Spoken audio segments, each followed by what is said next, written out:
Dear students, आज हम कक्षा 8 से पढ़ेंगे चैप्टर नंबर 17 बाज और सांप। तो आइए बाज और सांप पाठ का सार जानते हैं। बाज और सांप निर्मल वर्मा द्वारा लिखित एक श्रेष्ठ कहानी है। यह हमें जीवन में कुछ करने और सकारात्मक सोच रखने को कहती है। समुद्र के किनारे एक अंधेरी काली गुफा में एक सांप रहता था। अपनी गुफा के अंदर से ही वह सांप समुद्र किनारे का सारा दृश्य देखता रहता था। लहरों का चट्टानों से टकराना, आकाश में छिपती पहाड़ियाँ देखकर वह मन में खुश होता था कि वह इस गुफा में एकदम सुरक्षित है।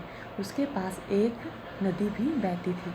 नदी समुद्र से मिलने के लिए तड़पती रहती थी। जिस स्थान पर नदी समुद्र का मेल होता था वहाँ सफ़ेद झाग बन जाता था। एक दिन अचानक आकाश में उड़ता हुआ एक घायल बाज सांप की गुफा में आ गिरा।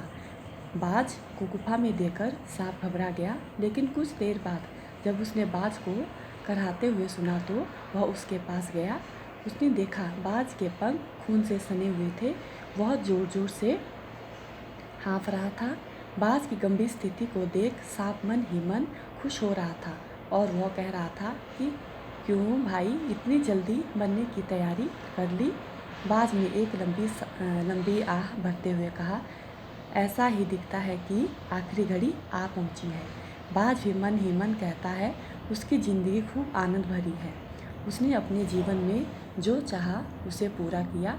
अब उसे जीवन से कोई शिकायत नहीं। बाज ने अपनी बातों में एक कटाक्ष भी कर दिया कि सांप भाई, तुम जीवन भर यहीं पड़े रहोगे, कभी भी खुले आसमान में नहीं उड़ पाओगे। सांप बाज की मूर्खता पर मंद मंद हंस रहा था। वह सोचने लगा, रेंगने और उड़ने में कौन सा विशेष अंतर है। गुफा का परिवेश देखकर बाज ने एक गहरी सांस ली और कहने लगा कि आह, आकाश में सिर्फ एक बार आकाश में उड़ पाता। इस प्रकार बाज की करुण चित्कार सुनकर सांप को कुछ अजीब सा लगा। उसने बाज से कहा, यदि तुम्हें स्वतंत्रता प्यारी है तो इस चट्टानों के किनारों से ऊपर क्यों नहीं उड़ जाते।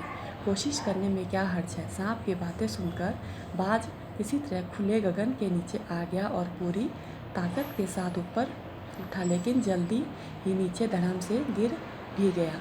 उसका शरीर नदी के पानी में जा गिरा, जहाँ एक लहर ने उसके पंखों पर लगे खून को साफ कर दिया। कुछ ही क्षणों में बाज सांप की आंखों से ओझल हो गया।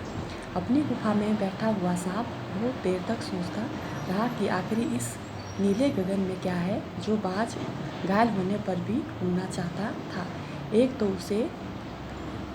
उसे भी उड़कर पता लगाना चाहिए कि इस नीले गगन में क्या है। बस फिर क्या था। सांप ने अपने शरीर को सिकुड़ा और ऊपर की तरफ उछाला, लेकिन हुआ वही जिस बात का डर था। सांप धम से चट्टान पर आ गिरा। बस अच्छा ये हुआ कि सांप को कोई चोट नहीं आई। अपनी इस स्थिति को देखकर सांप कांप गया और उसने स्वयं से कहा, उड़ना बेकार है, अपना तो रेंगना ही सही है। ये पक्षी तो बिल्कुल मूर्ख है जो असीम आकाश में उड़ते रहते हैं। बीच गगन में उन्हें रुकने का कोई ठिकाना भी नहीं है। वह सोचता है कि धरती पर रेंग लेना ही उसके लिए काफ़ी है। आकाश की स्वच्छंदता से उसे क्या लेना देना। कुछ देर बाद सांप को चट्टानों के नीचे से मधुर स्वर सुनाई दी। पहले तो वह स्पष्ट नहीं थी, लेकिन बाद में स्वर साफ सुनाई देने लगे। अपनी गुफा से बाहर निकलकर जहाँ से स्वर आ रहे थे वहाँ झांकने लगा। उसने देखा चट्टानों को भिगोती हुए समुद्र की लहरों में गीत के स्वर फूट रहे थे। लहरों की यह गीत दूर दूर तक गूंज रहा था। सांप ने सुना, लहरें मधुर स्वर में गा रही थी, हमारा यह गीत उन साहसी लोगों के लिए है जो अपने प्राणों को हथेली पर रखे हुए घूमते हैं। चतुर वही जो प्राणों की बाजी लगाकर